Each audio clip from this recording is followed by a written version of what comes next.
MS-13, atau lebih dikenal sebagai Mara Salvatrucha, adalah salah satu organisasi geng terbesar dan paling terkenal di dunia. Dengan akar yang berasal dari Amerika Tengah, terutama El Salvador. Geng ini terkenal dengan kekerasannya, struktur organisasi yang kuat, dan jaringan internasional yang luas. MS-13 pertama kali terbentuk pada awal 1980-an di Los Angeles, California. Geng ini dibentuk oleh para imigran asal El Salvador yang melarikan diri dari kekerasan perang saudara yang terjadi di negara mereka. Pada waktu itu, banyak orang Salvadoran yang mencari perlindungan di Amerika Serikat dan menghadapi diskriminasi serta kekerasan dari geng-geng lokal. Untuk melindungi diri mereka, kelompok ini mulai membentuk sebuah geng yang awalnya berfungsi sebagai pelindung. Seiring berjalannya waktu, MS-13 menyebar ke banyak negara, termasuk Meksiko, Honduras, Guatemala, dan beberapa negara lain di kawasan tersebut. MS-13 terkenal dengan kekejaman mereka dalam melaksanakan kejahatan, serta loyalitas dan rasa persaudaraan yang kuat antar anggota geng. MS-13 memiliki struktur organisasi yang terdesentralisasi, artinya geng ini tidak memiliki satu pemimpin tunggal atau pusat komando. Struktur mereka lebih berfokus pada surenos atau kelompok-kelompok kecil yang biasanya disebut sebagai cliques. Setiap klik memiliki otonomi dalam menjalankan kegiatan mereka, namun tetap terhubung dengan geng secara keseluruhan. Perdagangan narkoba, MS-13 sering terlibat dalam perdagangan obat terlarang, baik sebagai pengedar maupun dalam jaringan distribusi narkoba internasional.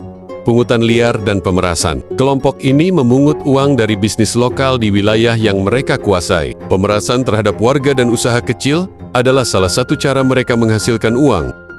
Salah satu ciri khas dari MS-13 adalah hukuman yang sangat brutal terhadap anggota yang dianggap telah mengkhianati geng atau melanggar aturan mereka. Pembunuhan dalam internal geng seringkali terjadi sebagai bagian dari ritual untuk memperbaiki nama geng dan mempertahankan kekuasaan. Banyak anggota yang dibunuh dengan cara sadis, seperti dibakar hidup-hidup, diserang dengan senjata tajam, atau dipenggal.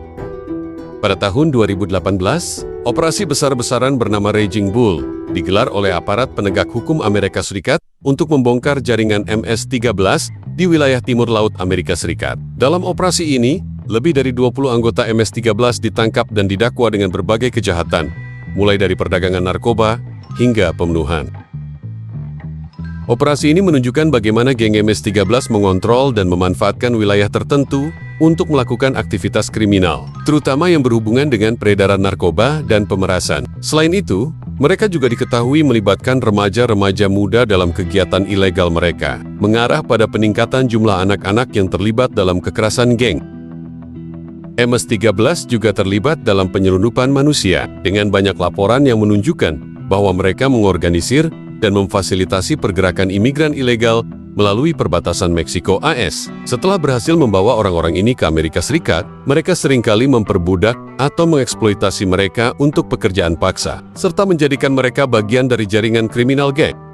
Pada 2020, penegak hukum Amerika melancarkan serangan besar-besaran terhadap MS-13 di seluruh negara bagian. Operasi ini mengakibatkan ratusan penangkapan dan berhasil mengurangi aktivitas geng di beberapa wilayah. Selama operasi ini, polisi berhasil mengungkap jaringan perdagangan narkoba yang melibatkan MS-13 yang telah berlangsung selama bertahun-tahun. Selain dari itu, MS-13 juga memiliki saingan antar geng ataupun kartel. Antara lain adalah Barrio 18 adalah saingan terbesar dan paling dikenal dari MS-13, terutama di El Salvador, Meksiko, dan Amerika Serikat. Geng ini juga memiliki struktur yang terorganisir dan melibatkan anggota yang terlibat dalam kejahatan seperti perdagangan narkoba, pemerasan, dan kekerasan antar geng. Walaupun Los Zetas bukan geng jalanan seperti MS-13, mereka adalah kartel narkoba Meksiko yang sangat kuat dan memiliki hubungan dengan berbagai geng jalanan di Amerika Serikat dan Meksiko, termasuk MS-13. Dalam beberapa tahun terakhir, MS-13 terlibat dalam perdagangan narkoba bersama kartel-kartel Meksiko. Tetapi mereka juga sering bersaing untuk mengontrol jalur distribusi narkoba, terutama di wilayah perbatasan Meksiko-AS. MS-13 menghadapi banyak saingan dari berbagai latar belakang, mulai dari geng-geng jalanan besar seperti Barrio 18, hingga kartel narkoba internasional seperti Los Zetas dan Sinaloa. Persaingan ini seringkali menyebabkan kekerasan besar, baik di jalanan, penjara, maupun pasar narkoba internasional. MS-13 sebagian besar merekrut anggota dari kalangan muda yang terpinggirkan, seringkali dari keluarga miskin atau yang baru datang ke negara lain. Fenomena ini mengingatkan kita akan pentingnya memberikan pendidikan yang baik dan kesempatan ekonomi bagi generasi muda, terutama yang berasal dari latar belakang kurang beruntung. Tanpa akses yang memadai ke pendidikan, pekerjaan yang layak, dan dukungan sosial, banyak remaja yang bisa terjerumus ke dalam geng kriminal. See you di next video. Jangan lupa untuk like, comment, share, dan subscribe ya guys.